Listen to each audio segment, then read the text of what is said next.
Ladies and gentlemen, please welcome to the stage University Club board member Bridget Baker.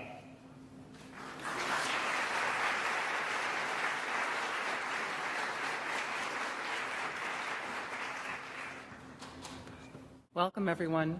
I'm so glad to see that you were able to be here today.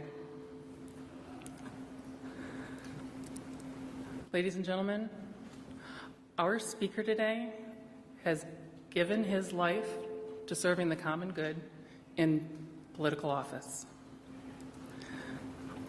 Mike Pence was born one of 6 children, and as a young boy, he had a front row seat to the American dream. Growing up in Columbus, Indiana, Mike Pence had the good fortune to be surrounded by supportive examples of responsibility and ambition. His parents were role models.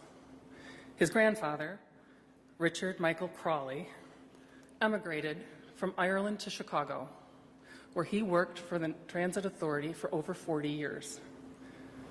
He taught the young Mike Pence that in America, anything is possible. He met his wife, Karen, in law school. Anyone who has observed the couple cannot but be impressed by the love and the respect that they show one another. As a candidate, Mike Pence would describe himself as a Christian, a conservative, and a Republican, in that order. This is a distinction that has served him well. He was first elected to Congress in the year 2000. 8 years later, a national magazine surveyed all 535 members of the House and the Senate regarding their legislative colleagues. Only 10 were selected to be the best of Congress. Mike Pence was among them. As the governor of Indiana, he wanted nothing more than to secure financial freedom for his state. As the vice president, Mike Pence was the voice of balance, reason, and continuity. He played a critical role in shaping the domestic agenda, and he traveled the globe reassuring our allies and showing our foes a steady resolve. Even those who disagree with Mike Pence recognize him as a man of principle. Ladies and gentlemen, on behalf of the University Club of Chicago, please join me in welcoming our 48th Vice President of the United States, Mike Pence.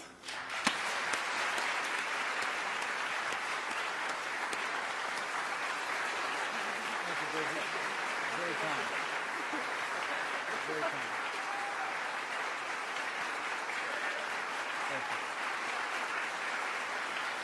Thank you.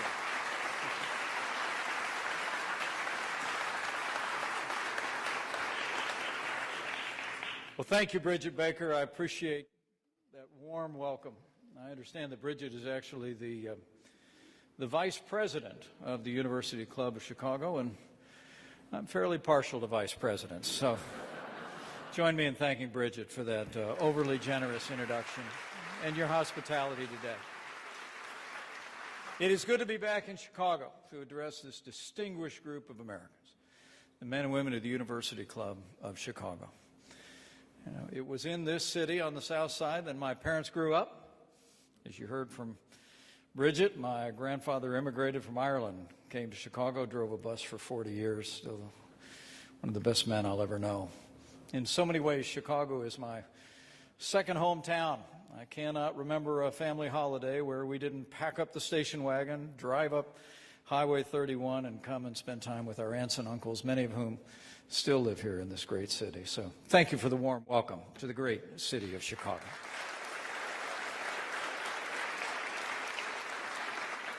And also, it's wonderful to be here with each one of you. It's amazing to think since 1887, this club has provided a platform for leaders in private and in public life to further our national dialogue in search of solutions. Here in this great city, in this great state, it's my honor to continue that tradition. So thank you all for making time to be with us today. And as I thank the members who are here, let me at least acknowledge one who is not here. He was born on a small family farm in central Illinois. He would go on to literally be a business leader around the world. But I know he cherished his time at the University Club of Chicago. And while he left us this last January, I know he left an indelible mark on so many of you, as he did on our family when his son Christopher married my niece and has now produced 4 wonderful grandchildren for my brother. Would you join me in acknowledging and recognizing the immense contributions to Chicago and to the University Club of the late and great Greg Doolin?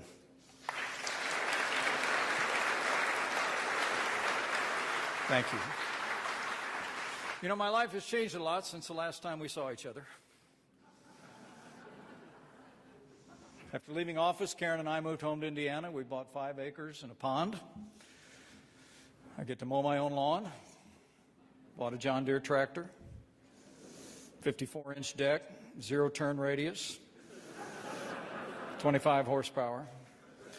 You know, one of the good parts about no longer being vice president is you get to drive your own car.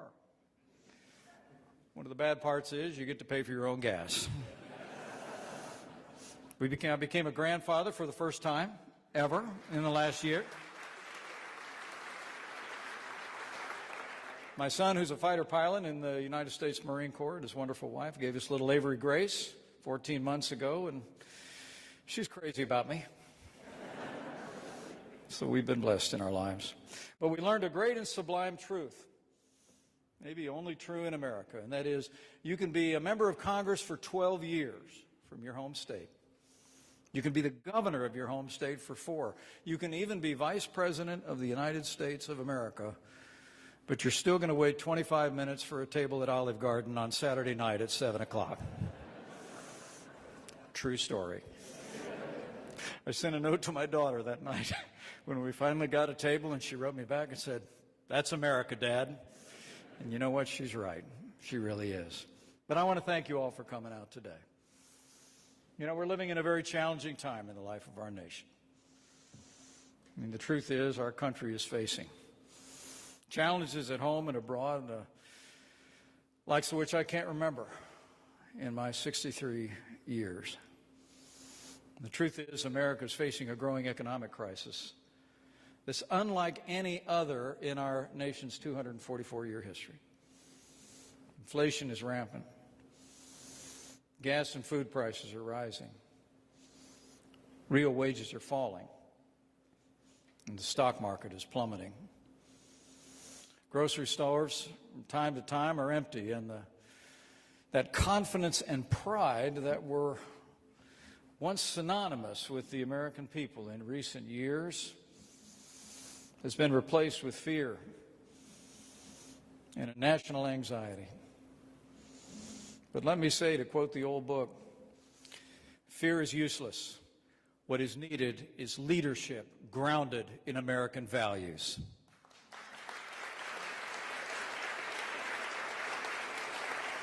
Because what's unique about this moment is that this economic wound that we're experiencing is entirely self-inflicted.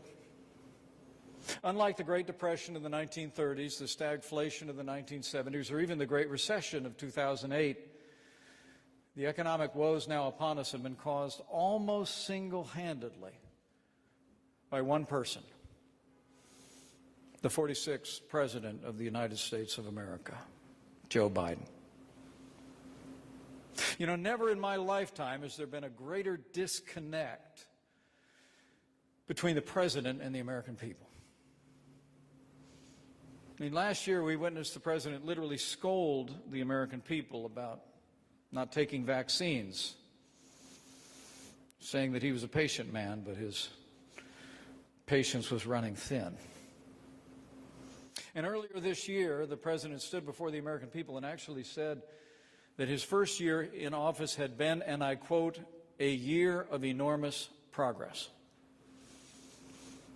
In fact, President Biden added, "I have probably outperformed what anybody thought would happen." Well, the American people have a markedly different view, and it's grounded in reality. I mean, 56% of Americans believe the country's already in the midst of an economic recession. After reaching a new high for this millennium under our administration, consumer sentiment is near the lowest this millennium under President Biden already. No matter what label economists use, average Americans know that tough economic times are upon us. They know there will be more economic pain to come in the days ahead as well. And the truth is, the majority of Americans know that President Biden's economic policies have failed utterly and completely, and it is time for a change of direction for America.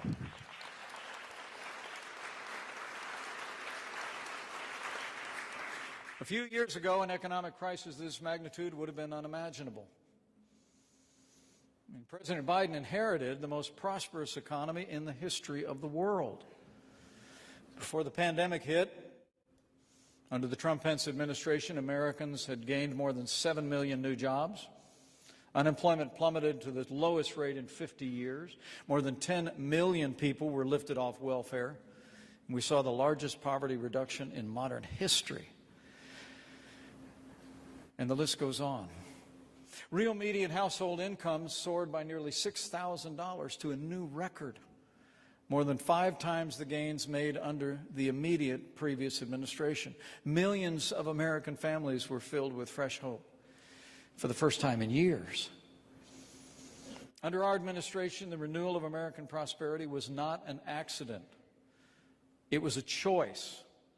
We chose to create the most powerful economy the world had ever seen. We put timeless American principles into practice and policy, and it worked. America prospered.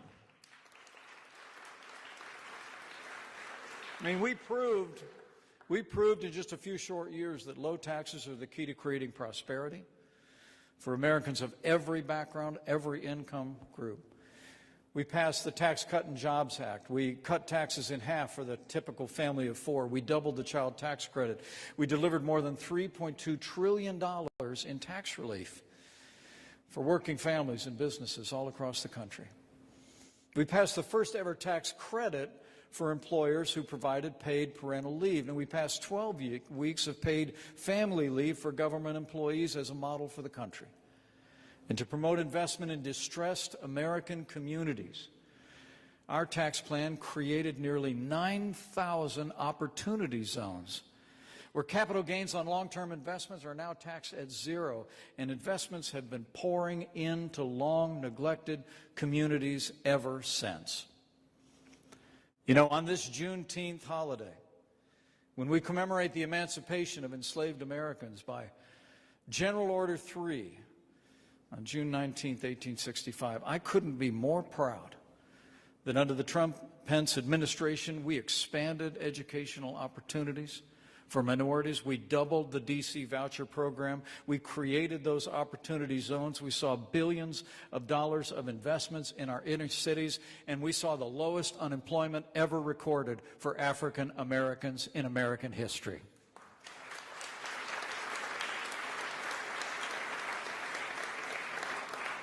We celebrate the progress we've made toward a more perfect union.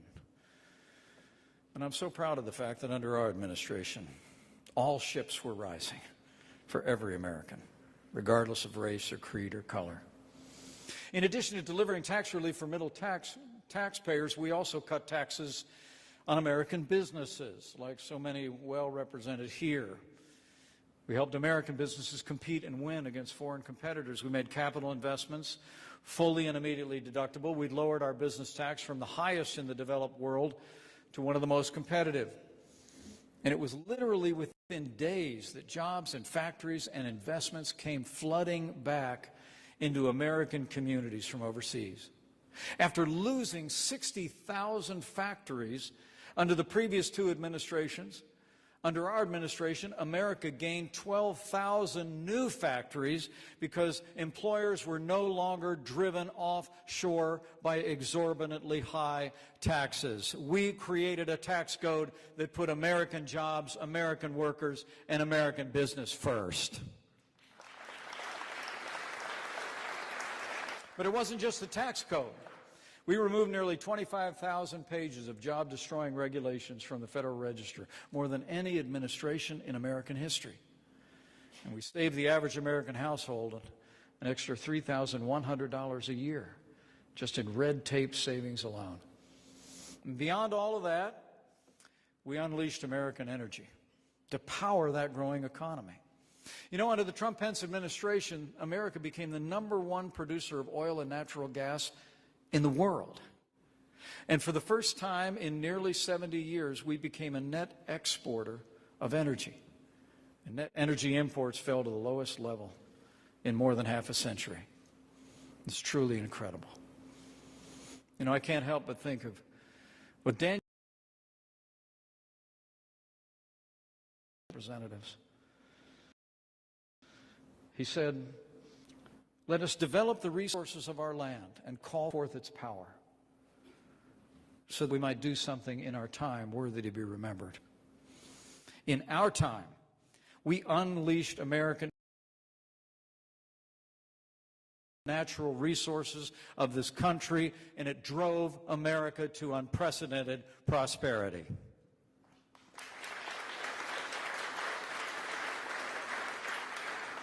But how times have changed. Just 17 months later, the Biden administration has squandered American prosperity faster than any other administration in the history of our country. Inflation's at a 40-year high, debasing our currency and making every dollar earned by hardworking Americans worth less than it was the day before. Gasoline prices have increased by 75% since Joe Biden became president, rippling across the economy and driving up the cost of every product shipped from factory to retail store. Here in Illinois, I'm told that gas prices have already set a new record of over $5.50 a gallon. And American families are struggling. I hear about it everywhere I go. I went to my 45th high school reunion this last Friday night down in Columbus, Indiana. Saw a lot of old friends.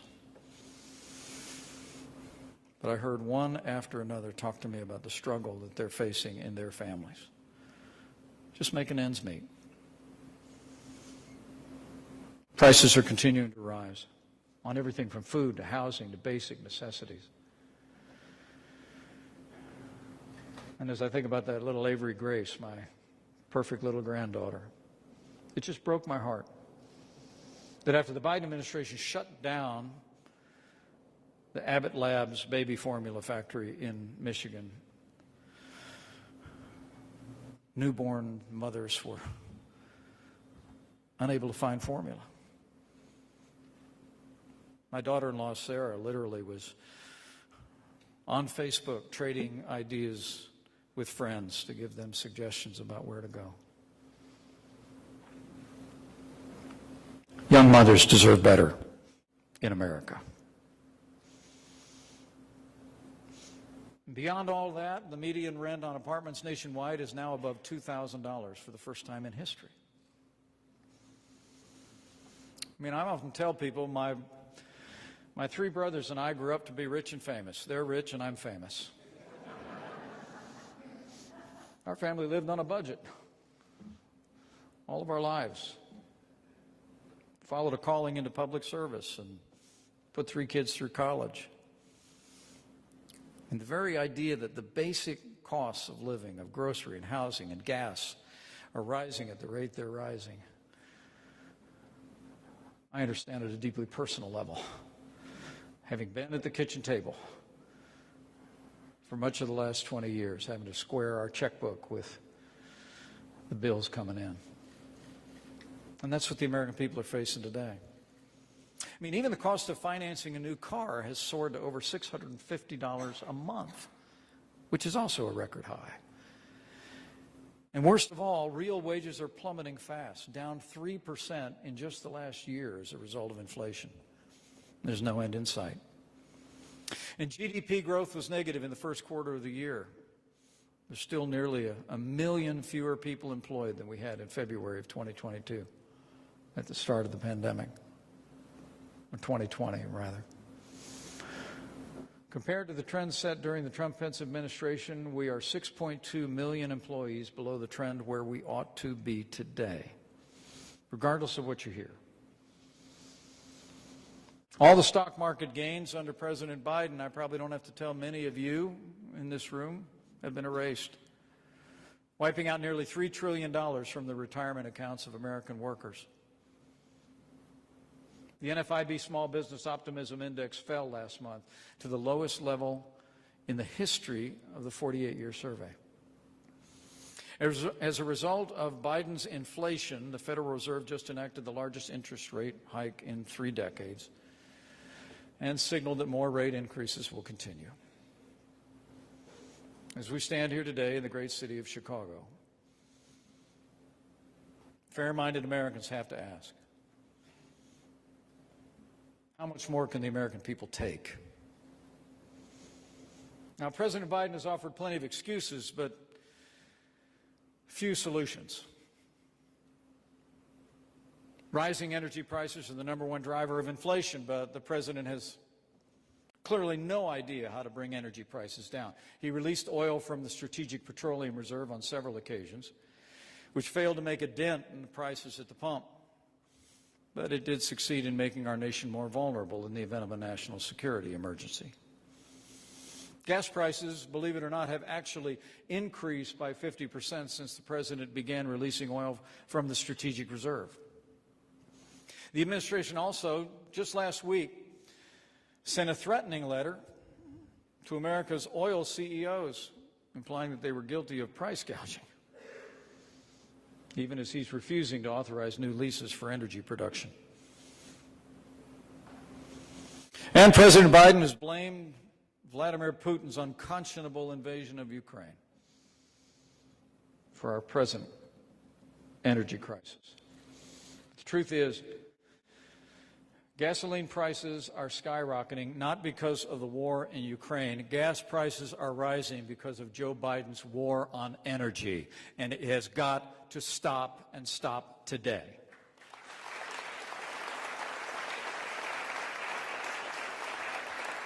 Fossil fuels provide 80% of our energy needs. It's no surprise when you see the policies of this administration to remember that Joe Biden, during his campaign, said that he promised to, quote, end fossil fuels, close quote. I mean, he's making good on a promise. I mean, the first day he took office, he canceled the Keystone XL pipeline. He imposed drilling moratoriums. He refused to auction oil and gas leases on federal lands. And even worse, he's installed a cabal of bureaucrats who are working hand in glove with activist liberals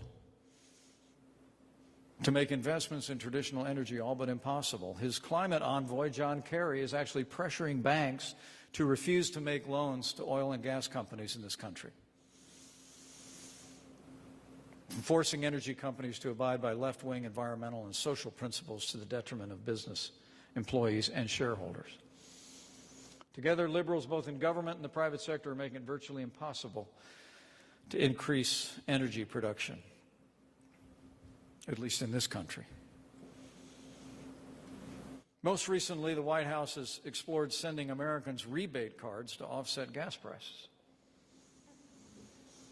which would only drive inflation even higher. I mean, runaway inflation is the predictable result of runaway spending. You cannot spend your way out of a problem that is caused by overspending. I mean, Democrats already passed more than $3 trillion in spending in the last year. You know, I must tell you, when I was leading the White House Coronavirus Task Force, I couldn't be more proud of the way the American people stepped forward, came together in the midst of that pandemic, especially in those early days. But I'm also proud of what we did for American families and businesses, the Paycheck Protection Program, the direct support for families, and that everything that we did during the Trump-Pence administration during the coronavirus pandemic passed the Congress on an overwhelming and bipartisan basis. The contrast, the first major legislation passed by the Biden administration, passed on a party line vote, nearly $2 trillion in spending. But economists on the left and the right all agree, lit the fuse of the inflation that's assaulting American family budgets every day. I mean, the truth is, spending is out of control in Washington, D.C. In fact, Democrats in the Congress and the administration are still calling for even more spending. The Build Back Better plan, trying to be resurrected every day to set us on a path to build back broke. I mean, the truth is, Democrats will have spent more than the economies of Canada, Mexico, and Brazil combined before it's all over. Now, earlier this year, the President proposed placing a 15% tax on income earned by American companies selling products overseas, on top of the tax they already pay to foreign countries where the sale is made. The winner will be China. I mean, China stands to gain thousands of jobs as employers flee the crushing tax burden of Joe Biden's America. I mean, the National Association of Manufacturers estimates Biden's proposed tax hike could destroy as many as 1 million American jobs. I know I don't have to tell the people of Illinois what happens when you overtax and overregulate employers. I have to tell you, as your neighbor to the east, back when I was governor, I loved competing with Illinois for jobs. It's what we called easy pickings.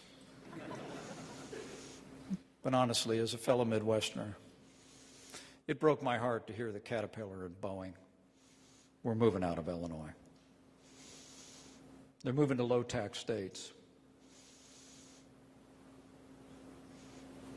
The truth is, though, the policies of the Biden administration aren't going to cause jobs to move from your state to another state.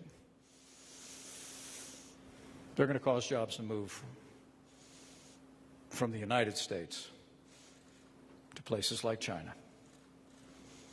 So let me just say, the time has come, for the sake of the American people, for President Joe Biden to put our country first and put our families first and put America back on a path to prosperity built on American principles and ideas. All of us take the same oath of office to support and defend the Constitution of the United States. The preamble of the Constitution says that we form this government to provide for the common defense, to promote the general welfare, to ensure the blessings of liberty for ourselves and our posterity. It's time for Joe Biden to keep his oath. It's time for Joe Biden to provide for the common defense,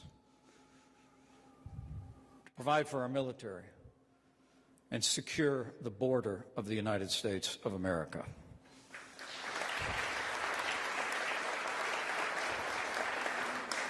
It's time for Joe Biden to promote the general welfare. The general welfare that derives in this country from a prosperous free market economy. The time has come for Joe Biden to tell the extreme elements in his own party, those who advocate the radical left agenda of more taxes, more regulation, less American energy, and open borders, that enough is enough. It's time for Joe Biden to keep his oath and tell those elements of his own party, I serve all the American people, and we are going to pursue policies that will make America strong and prosperous and free again.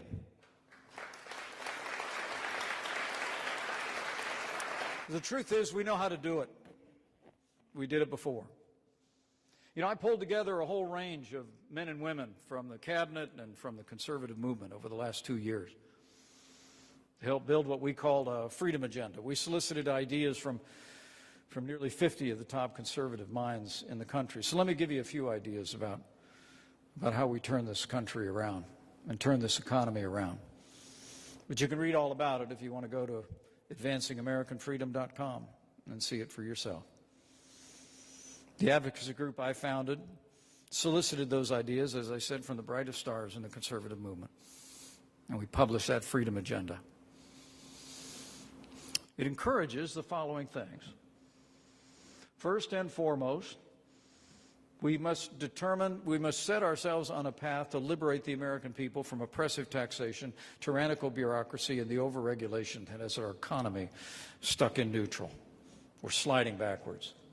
To do that, first and foremost, we need to extend the Trump-Pence tax cuts that help create millions of American jobs and eliminate special breaks for liberal states that get rewarded for taxing and spending irresponsibly. Second, lawmakers must end runaway inflation experienced under President Biden by slashing government spending and requiring a balanced federal budget without raising taxes. The biggest driver of inflation is runaway spending and Biden's war on energy. And so we also need to unleash American energy today. Third, lawmakers should get government off the backs of the American people by drastically overhauling the federal permitting process for energy infrastructure and other development projects that will create jobs. Lawmakers should also restore the rule adopted under the Trump-Pence administration. We require that at least 2 regulations be eliminated for every new federal regulation created. And finally, we need to recognize that trade means jobs. But fair trade means jobs for American workers and American communities. And so we need to renegotiate our trade agreements around the world in ways that put American jobs first and bring jobs back to our country. We need to regain control of our vital supply chains. I mean, today we actually have a man-made scarcity of computer chips, automobiles, and as I mentioned before, baby formula, making all those products more expensive. The way to fix the problem is to make more products in the United States of America.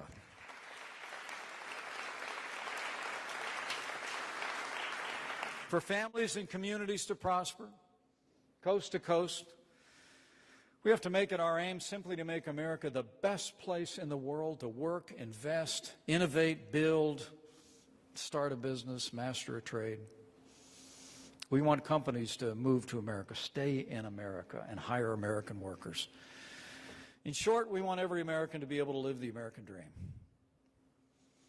just like my family did. Bridget was kind enough to mention my grandfather in that gracious introduction. That Irishman's brogue still rings in my ears. My grandmother's parents actually also immigrated from Ireland. My grandparents' daughter, that precocious redhead, now 90 years young, is living out all the passion every day of a first-generation American in her love for this country. I was literally raised on the footstool of the American dream. My grandfather told me about how he walked in that field across from the thatch-roofed home that he and his 8 brothers and sisters had grown up in. And he looked over at the Ox Mountains and he looked to the west. And the legend in our family is that my great-grandmother told him that you have to go to America because there's a future there for you. And what she meant just wasn't the days ahead. What she meant was there was a future of boundless promise and opportunity. My grandfather came to this country because he believed in America, and he was proud to be an American, although he never left his love for what he used to call the old country. But he raised my mom to believe in the American dream. She married a fast-talking salesman who grew up on the south side of Chicago. Started his career after he came from combat in the Korean War. They followed work down to a little small town, and that's where me and my 3 brothers and 2 sisters showed up. I watched my dad. I was thinking about him yesterday on Father's Day. I watched my dad build everything that matters. A family, a business, and a good name. And he raised each and every one of us with a conviction that we got to give back to this country for everything that he'd given our family. People have asked me sometimes what I thought about on that day of that cold day in January 2017 when I raised my right hand and took the oath of office to be your vice president. I was thinking of my grandfather. I was thinking he was probably looking down from glory, and first off, I figured he was probably more than a little bit surprised. I was named after my grandfather, and he said I was the only Irishman born in our family. Still trying to figure that one out. But you know, I think looking down, Grandpa probably also thought he was right. Not about me, but about America. He came here because he knew that anybody can be anybody in America. That if you work hard, you play by the rules, treat others the way you want to be treated, you can live your dreams. We even call it the American dream. I'll never forget, it was about a year before he passed away. He was sitting in the rather spacious home that my father had finally gotten around to buying Mom after we all went to college. And I walked in the family room, and he was sitting on the couch quietly. And I thought something was wrong. I said, "Grandpa, are you okay?" And he looked up at me with tears in his eyes. He said, "I'm fine." He said, "Michael, I'm fine." He said, "I just never thought a child of mine would live in a house like this." That's the American dream. And in these challenging times, that's what we have to fight for, again, for every American. Because the truth is, the American dream is slipping further and further out of reach each and every day for more American families. Our economy is not serving the American people the way it should. I mean, you should be able to raise a family on one income in this country, but for many Americans, that seems like a pipe dream. More young people are delaying having a family altogether. You know, Karen and I learned in the last year the reason we had kids is so we could have grandkids. But more young couples are putting that off, and oftentimes for economic reasons. And the share of never married adults has nearly tripled since 1980. Today, 50% of young adults are still living with their parents. People are getting married later, having children later in life, and often it's because it's taken them much longer to achieve a level of financial stability that gives them confidence to start their lives. These are not the signs of a thriving society. They're the hallmarks of decline. You know, in the 1980s, it took a father about 30 weeks at work at the median wage to earn enough money to provide housing, health care, education, transportation for a family of four. Now it takes a whole year to provide the very same necessities, if you can. And the Bible tells us he puts the lonely in families. I have long held the view, strong families make for strong communities, and strong communities make for strong America. We have to have an economy that works for American families.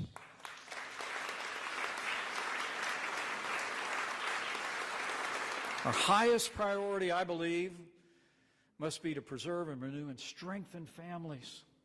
It's the foundation on which our society was built. At its very core, it's family that's made this country great. I can see from the heads nodding in the room that you all get that. And I hope you could hear in the emotion in my voice that I get it too. That's why all this economic policy matters. Because we've got to have the ability of families to live out their dreams. Just like mine was able to do. And yours. And that's why I hope and I pray that President Biden will change course. That he will speak boldly to the radical left extremists in his own party and say no farther. Turn our nation back to what we know will create opportunity for every American of every race and creed and color. But I would say to all of you, no matter what the coming days, no matter what the coming days and weeks hold.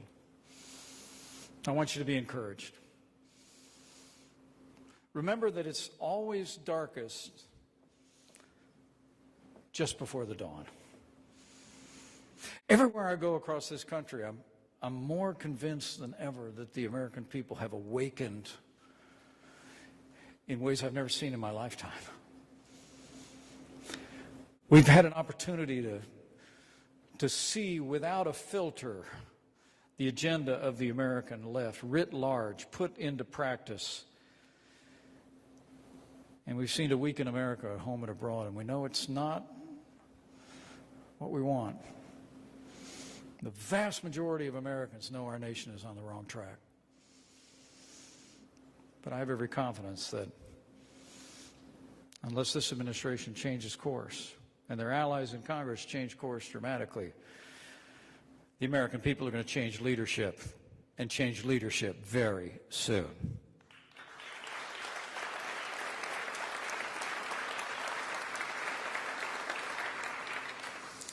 You know, we've all been through a lot over the last several years.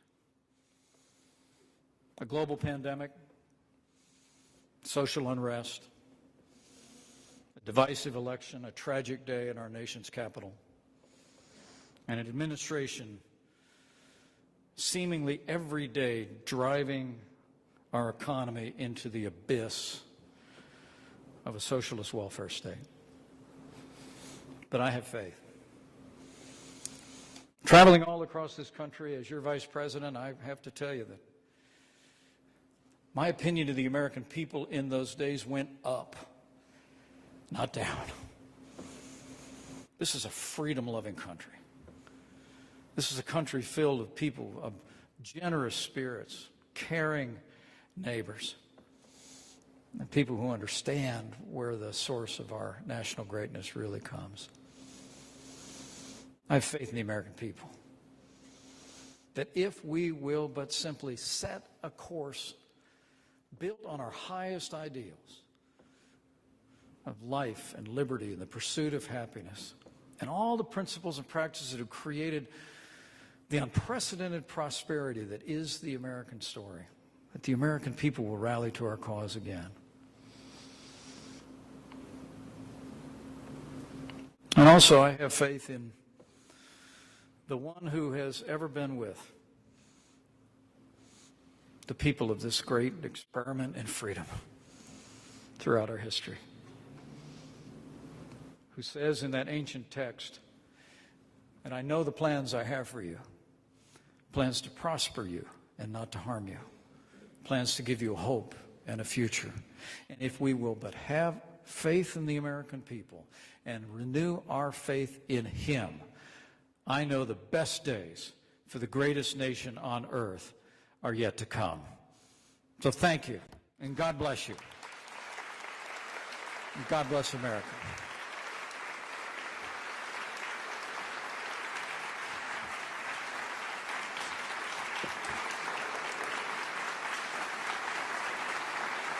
Please remain seated until Vice President Pence has left the Cathedral Gate. Thank you.